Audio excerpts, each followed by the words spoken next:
Hey guys, this is Eric from Alpha Advisors here with another video talking more about why it's more difficult for Indian applicants to get into the top MBA programs in the US. This is a big topic. This is not only it's difficult for Indian applicants to get into top MBA schools in the US, but it's also difficult for them to get a job post MBA. And we'll talk a little bit more about that in the next video, or about I may have already talked about it in the previous video. But for this one, we're going to focus on why it's difficult for applicants to get into your dream school in the US. Like and subscribe to the channel if you're new. We are putting out content on a daily basis, talking to everything MBA applications and post MBA career. My name is Eric. I'm your host today, and let's get right into it. So, why is it more difficult for MBA applicants? Automatically, it's just difficult for you. Well, it's the overrepresentation that you have from it. You see, I've as a graduate student and for my business school, I have had the opportunity to be a student ambassador.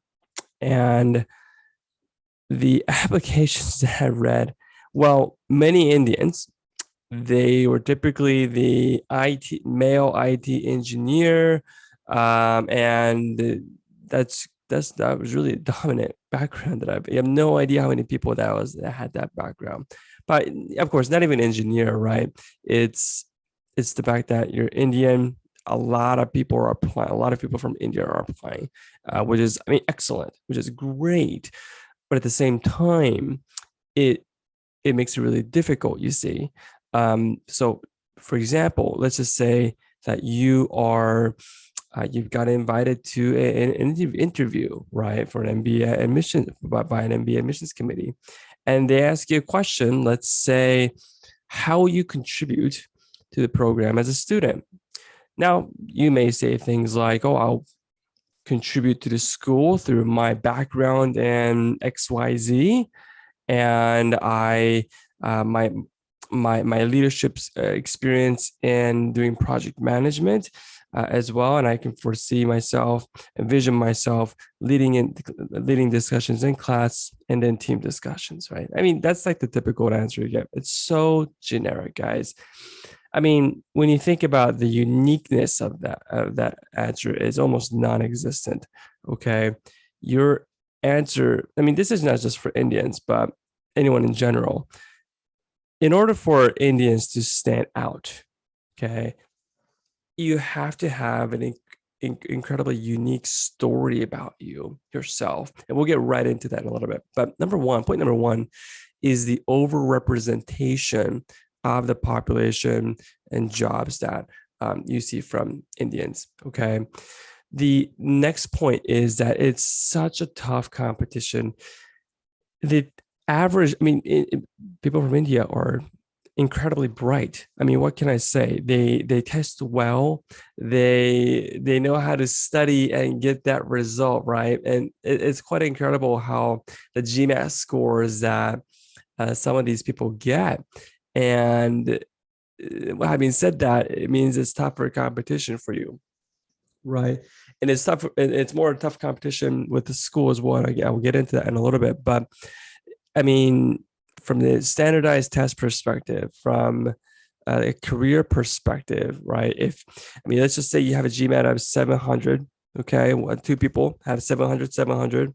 If one person has used to work for let's just say Deloitte, and the other one person doesn't have any work experience working in a multinational company, then the odds are the one that worked in Deloitte is going to get the callback. Okay, so it's not just the standardized score, it's also about your career and what has led up to your decision to pursue an MBA.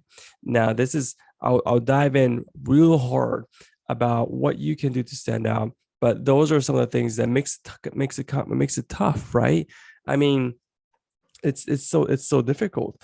Even GMAT, it doesn't have to be the exact same score. If it's just say you have the GMAT scores of 720, and your competition has a 680, but he's worked at Deloitte, he or she has worked at Deloitte, he or she, most likely he or she going to get the call back. Okay, and I'll discuss a little more about that in a little bit. So it's tough competition. The next point is school selection and visa. So I put this in here because as if you're from India, the reason why you're going to a business school in the US is because you want to get a job in the United States and work there, right? Your intention is to live there, work there, and build your career. There's a thing called MBA with STEM designation, and I'm sure if you're an Indian, you've heard of that already. So I'll skip what that means, but not all schools offer STEM designation. Now, as of late, MBA schools rapidly began to adapt the STEM designation for their MBA programs, but it doesn't mean that, for example, if let's just say if Tepper, Carnegie Mellon has if they have an MBA designation program, well, I'll go get an MBA from them. Well, it doesn't necessarily mean that your major, your concentration, is a STEM designated major. So right, so typically, if you have STEM designation, you can work in the States, live in the States for 3 years. If you don't, it's just 2 years. STEM designation is huge when it comes to your job security and living in the United States, and you want to go to a STEM designated school, as many international students do. Your Indian competition, your fellow competition are thinking about the same thing. Their number one priorities for school selections are those that have a broader offerings of STEM MBA designation, and that's what they're going to go for. So it's even harder for programs that, so for example, in a typical general major MBA business program, will have finance, right, marketing, consulting, and etc. And I think there's like operations, strategy, blah, blah, blah, right? There's a lot. Not all schools have STEM, they're not all STEM designated. Okay. It's actually even more rare for schools for marketing major, strategy, operations, those to be STEM. It's actually more rare.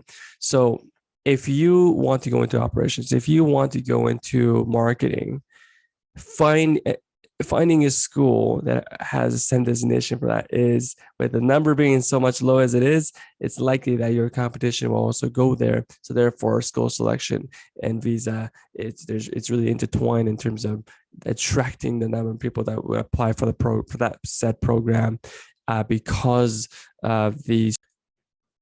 And the fourth reason is Indian applicants, they typically lack an international exposure or cross-cultural experience.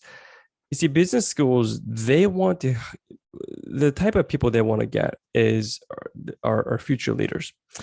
And the thing is, international experience, international exposure, and it's got to chase. Okay, every top international MBA program requires international experience. No, but does every program value it? Yes. So some programs such as like INSEAD, IMD, Tuck, Kellogg, they may value it more than other schools. Most Indian applicants are apprehensive about this point because they don't have the international experience, so to speak, per se, or their experience is simply limited to some client visits in the USA or Europe, and that's about it, really. The good news, however, is that not having international experience may not be a big disadvantage. However, your competition, they most likely have it, and therefore that's the kind of competitive advantage that your competition would have. You may not get this disadvantage, but it's not an advantage either. So that is neither here or there, and that's the kind of landscape or competition that you're running up against. So, okay, so international experience, yes, is a disadvantage? Maybe not, but yes, it's good to have. All right. I should say there are a couple of myths here that let's see, average GMAT scores are good up. Just to kind of recap this portion right here, a couple of myths. Okay, so average GMAT scores are a good approximation for competitiveness of Indian MBA applicants at top MBA schools. So that while average GMAT scores at many top business schools have actually declined at top MBA programs in the past sequential year, the GMAT remains as an important criteria. Yes, but again, waivers are available at most top MBA programs in 2020 since 2020. So that is also, the landscape is changing as well. If your target school is accepting GMAT scores, the average is at least 700 plus, right? But let's just say, is it more competitive? Higher GMAT scores, does it make it competitive, right? Well, not necessarily, because the average GMAT score for the entire class is not for the geography or category you're applying from. So if a school's average GMAT is like 650, let's say, that's you know, you have a 700, that's good, but most likely your other Indian competition has a GMAT score of 700 plus. So that's why it gets a little bit interesting and makes it a little bit harder. So these are some of the reasons why that if you're from India, it's automatically harder for you to apply to top schools, top MBA programs in the United States. Of getting into a top MBA program. So GMAT is not everything. That's one thing to remember. GMAT is not everything. That's a myth. It's just one component to evaluate a candidate. Okay.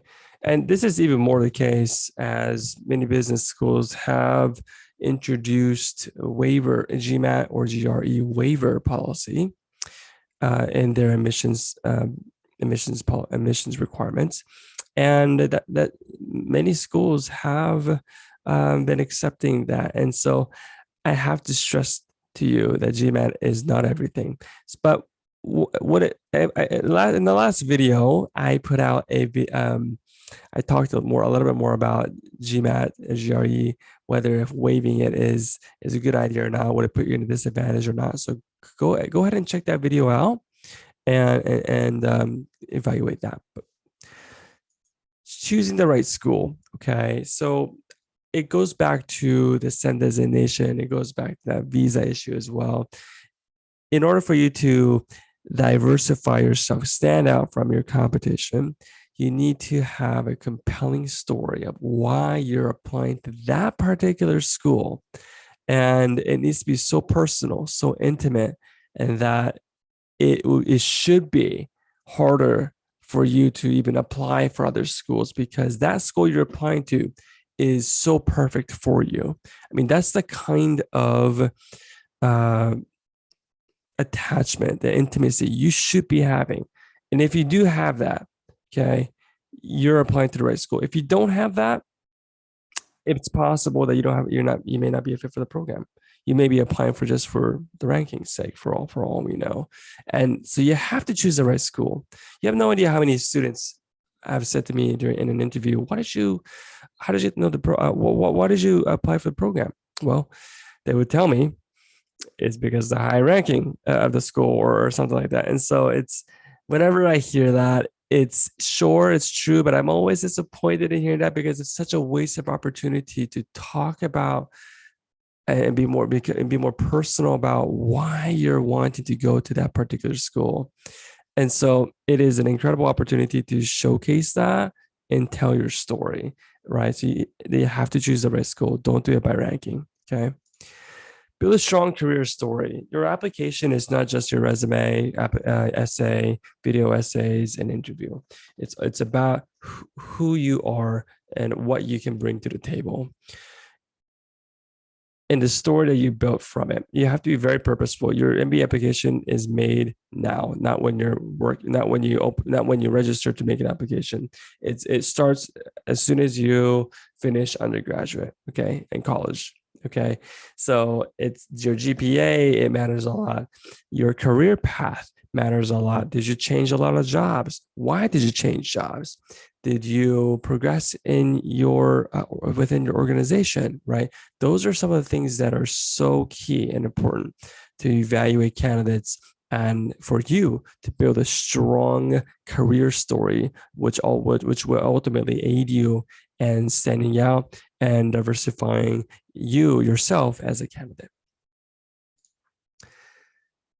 And finally, work with alpha advisors, guys. We have dealt with so many people that come from this kind of background, and so we have the experience. We have been operating for 14 years as a company. We've helped thousands and tens of thousands of clients get into their dream job, get into their dream business school, and we have that experience. We're trying to expand globally. So if you're interested, come chat with us for free. Tell us where you're at in your application process. Tell us what you're trying to do, and we'll be happy to help give you a hand and become your partner to make sure you win your MBA admissions to your top school. All right, thanks, guys. This was Eric, and I'll see you on the next one.